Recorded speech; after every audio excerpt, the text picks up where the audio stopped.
আমাদের কালের সবচেয়ে বড় আধ্যাত্মিক সংকট হলো দূরত্ব। আমরা এমন এক আল্লাহকে কল্পনা করে বড় হয়েছি যিনি ৭ আসমানের উপরে এক দূরবর্তী সিংহাসনে বসে আছেন। একজন বিচারক, একজন শাসক, একজন পর্যবেক্ষক। তিনি মহান, তিনি অসীম, কিন্তু তিনি যেন অন্য কোথাও থাকেন। আমরা এখানে, তিনি ওখানে।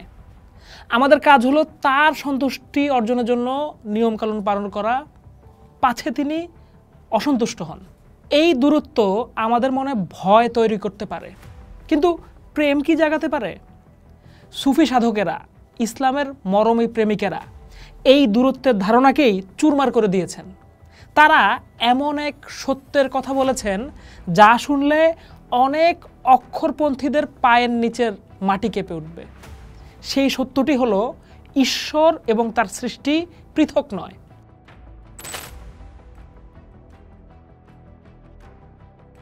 এই মহাজাগতিক দর্শনের নাম ওয়াহাদাত আল উজুদ বা একক অস্তিত্বের দর্শন।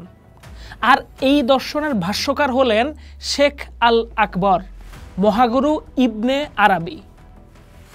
তিনি বলেন, চূড়ান্ত অর্থে এই মহাবিশ্বে অস্তিত্ব কেবল একটি, আর তা হলো খোদা।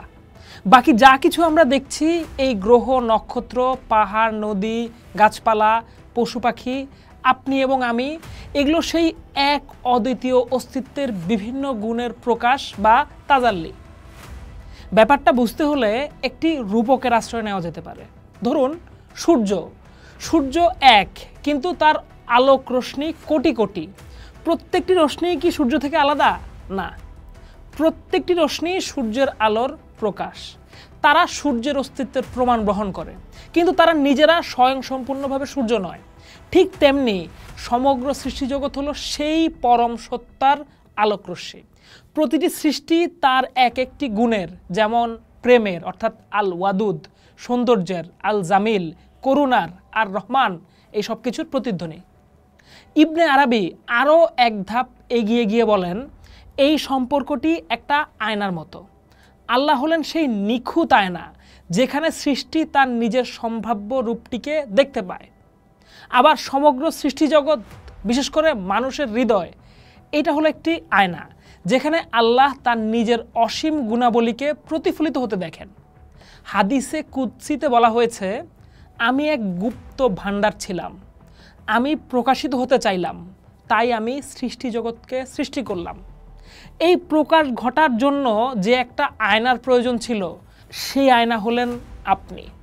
এই কথা শোনার সাথে সাথে অনেকেই চিৎকার করে উঠবেন, সেরেক সেরেক, এ তো সর্বেশ্বরবাদ। অনেকে বলবেন, এই দর্শন অনুযায়ী যদি সব কিছুই খোদা হয়, তবে তো গাছ, পাথর, মানুষ সব কিছুরই পূজা করা জায়েজ হয়ে যায়। কিন্তু এটি ওয়াহাদাত আল উজুদের একটি মারাত্মক ভুল পাঠ। ইবনে আরাবি কখনোই বলেননি সব কিছুই খোদা। তিনি বলেছেন, খোদা ছাড়া আর কোনো কিছুরই প্রকৃত অস্তিত্ব নেই। অর্থাৎ সৃষ্টি আর অস্তিত্বের জন্য প্রতি মুহূর্তে আল্লাহর উপর নির্ভর করে। সেই আল্লাহর প্রকাশ, কিন্তু সে খোদা নয়। যেমন আয়নায় দেখা আপনার প্রতিবিম্বটি আপনি নন, কিন্তু আপনাকে ছাড়া সেই প্রতিবিম্বের আবার কোনো অস্তিত্বও নেই। বরং সুফিরা পাল্টা প্রশ্ন করেন, তাওহীদের সর্বোচ্চ রূপ কোনটা? আল্লাহকে তার সৃষ্টি থেকে পুরোপুরি আলাদা করে দুটি পৃথক সত্তা হিসেবে ভাবা, নাকি এটাও উপলব্ধি করা যে এই মহাবিশ্বে আল্লাহ ছাড়া দ্বিতীয় কোনো স্বয়ংসম্পূর্ণ অস্তিত্বই নেই? যদি অস্তিত্ব কেবল একটিই হয়, তবে অংশীদার বা শিরেকের প্রশ্ন আসে কোথা থেকে? এটা তো তাওহীদের সর্বোচ্চ শিখরের প্রকাশ। আশ্চর্যজনকভাবে এই 1000 বছরের পুরনো মরমী দর্শন আধুনিক বিজ্ঞানের কিছু ধারণার সাথে অদ্ভুতভাবে অনুরণিত হয়। কোয়ান্টাম পদার্থবিজ্ঞান আজ আমাদেরকে বলছে, এই মহাবিশ্বের সব কিছুই একটা অদৃশ্য শক্তি ক্ষেত্র থেকে উদ্ভূত, যাকে বলা হচ্ছে এনার্জি ফিল্ড। প্রতিটি কণা একে অপরের সাথে এমনভাবে সংযুক্ত যে হাজার হাজার মাইল দূর থেকেও একটির পরিবর্তন অন্যটিকে প্রভাবিত করে। বিজ্ঞানীরা বলছেন, আমরা পৃথক সত্তা নই, আমরা এক মহাজাগতিক তরঙ্গের অংশ মাত্র। এই বৈজ্ঞানিক ধারণা কি ইবনে আরাবির আধ্যাত্মিক উপলব্ধির প্রতিধ্বনি নয়? তিনি তো একই কথা বলে গেছেন, আমরা সবাই সেই এক ঐশ্বরিক অস্তিত্বের তরঙ্গে ভাসমান। বিজ্ঞান হয়তো এই সংযোগকে গাণিতিক সমীকরণ দিয়ে ব্যাখ্যা করে, আর সুফি তার হৃদয়ের অনুভূতি দিয়ে। কিন্তু এই দর্শনের সবচেয়ে বড় প্রভাব পড়ে আমাদের নৈতিকতার উপর। যদি আপনি সত্যিই উপলব্ধি করতে পারেন যে আপনার সামনে দাঁড়ানো প্রতিটি মানুষ, প্রতিটি গাছ, প্রতিটি প্রাণী সেই একই ঐশ্বরিক সত্তার এক একটা প্রকাশ, তবে কি আর ঘৃণা করা সম্ভব, শোষণ করা সম্ভব, হিংসা করা সম্ভব? তখন অন্যের প্রতি দেখানো প্রতিটি দয়াই হয়ে ওঠে নিজের প্রতি দেখানো দয়া। প্রকৃতির প্রতিটি আঘাত হয়ে ওঠে নিজের আত্মাকেই আঘাত করা। তখন ইবাদত আর কেবল মসজিদ বা জায়নামাজের আনুষ্ঠানিক সীমাবদ্ধতায় সীমাবদ্ধ থাকে না।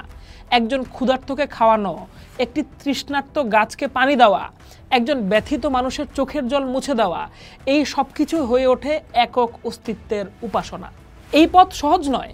আমাদের অহংকার বা নফস প্রতিনিয়ত আমাদের কানে কানে বলে, তুমি আলাদা, তুমি স্বতন্ত্র, তুমি শ্রেষ্ঠ। এই অহংকারের দেয়াল ভেঙে দিয়ে সেই মহাজাগতিক একাত্মতাকে অনুভব করাই হলো সুফিবাদের সাধনা। দিন শেষে যখন আপনি আয়নার সামনে দাঁড়াবেন, তখন কেবল নিজের রক্ত মাংসের প্রতিবিম্বটাকেই দেখবেন না।